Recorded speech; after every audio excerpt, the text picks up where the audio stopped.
ఐపీఎల్లో మరో కీలక పోరుకు రంగం సిద్ధమైంది. ఐపీఎల్ ఫైనల్కు చేరే జట్టేది. కేవలం 2 అడుగుల దూరంలో నిలిచిన పంజాబ్ సూపర్ కింగ్స్ అలాగే ముంబై ఇండియన్స్లో ఫైనల్కు చేరే జట్టేది. ఆర్సీబీని కప్ కోసం ఢీకొట్టబోయే జట్టేది. ఇప్పటి వరకు అటు ముంబై ఇండియన్స్ అవ్వచ్చు, పంజాబ్ కింగ్స్ అవ్వచ్చు, 2 జట్ల మధ్య ఫామ్ లేదా 2 జట్ల మధ్య హెడ్ టు హెడ్ రికార్డ్స్ చూసుకున్న స్లైట్ ఎడ్జ్ ఖచ్చితంగా ముంబైకి ఉందని చెప్పొచ్చు. ఎందుకంటే ఈ 2 జట్ల మధ్య ఐపీఎల్లో ఇప్పటి వరకు 32 మ్యాచ్లు జరిగాయి. ఈ 32 మ్యాచ్ల్లో 17 మ్యాచ్ల్లో ముంబై ఇండియన్స్ గెలిస్తే 14 మ్యాచ్ల్లో పంజాబ్ కింగ్స్ గెలిచింది. అయితే ఈ సీజన్లో చూసుకుంటే లీగ్ దశలో మాత్రం ముంబై మీద పంజాబ్ విజయం సాధించింది. సో ఇప్పుడు ఆ మ్యాచ్కి రివెంజ్ తీర్చుకోవాలని ముంబై చూస్తుంది.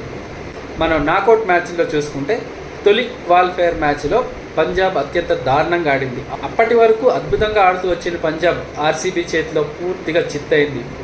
101 పరుగులు మాత్రమే చేయగలిగింది.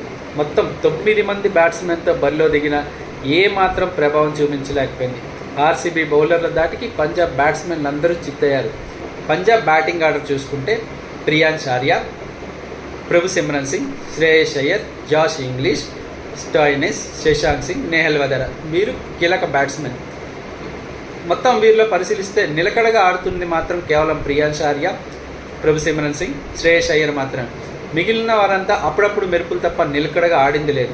కానీ ప్రస్తుతం పంజాబ్ ఆడుతున్న తీరు చూస్తే ఎవరు అంత పూర్తి ఫామ్లో కనిపించదు. టాప్ ఆర్డర్ ముగ్గురు మినహాయిస్తే మిగిలిన వారి మీద ఖచ్చితంగా హోప్స్ పెట్టుకోలేదు. పంజాబ్ బౌలింగ్ విషయానికి వస్తే హర్షదీప్ సింగ్ తప్ప ఖచ్చితంగా మ్యాచ్ విన్నర్ అనే బౌలర్ లేడు. ఇక ముంబై బ్యాటింగ్ చాలా బలంగా కనిపిస్తుంది.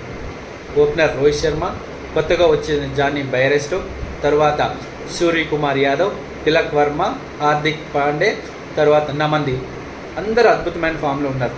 గత మ్యాచ్లో చూసుకుంటే భారీ స్కోర్ సాధించిందంటే ప్రతి బ్యాట్స్మెన్ కూడా కీ రోల్ పోషించారు. తాజాగా ఎలిమినేటర్ మ్యాచ్లో కూడా రోహిత్ శర్మ అద్భుతమైన బ్యాటింగ్ చేశాడు. అఫ్కోర్స్ 2 లైఫ్లు అయితే వచ్చాయి, కానీ 80 పరుగులతో ఒకసారి చెలరేగి గుజరాత్ ముందు భారీ టార్గెట్ పెట్టడంలో రోహిత్ శర్మ కీ రోల్ పోషించాడు. ఇక కుమార్ గురించి ఎంత ఎక్కువ చెప్పినా తక్కువే. ఎందుకంటే ప్రతి మ్యాచ్లో ఈ సీజన్లో నిలకడగా రాణిస్తున్న బ్యాట్స్మెన్ సూర్యకుమార్ యాదవ్ ఒకడు. దాదాపు ప్రతి మ్యాచ్లో జట్టుకు అవసరమైన ఇన్నింగ్స్ ఆడుతూనే వచ్చాడు. సూపర్ ఫామ్లో ఉన్నాడు. ఖచ్చితంగా ఇది ముంబైకి అడ్వాంటేజ్ అని చెప్పాలి.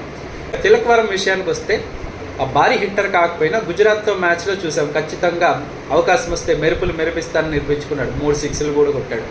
ఇక హార్దిక్ పాండ్యా అయితే హార్డ్ హిట్టర్. కేవలం 9 బంతుల్లోనే 22 పరుగులు చేసి ముంబై విజయంలో కీలక పాత్ర పోషించాడు. పంజాబ్తో పోల్చుకుంటే ఖచ్చితంగా బ్యాటింగ్ ఆర్డర్ ముంబై అయితే పై చేయ కనిపిస్తుంది. ఇక బౌలింగ్ విషయానికి వస్తే పంజాబ్కి ముంబైకి చాలా డిఫరెన్స్ కనిపిస్తుంది.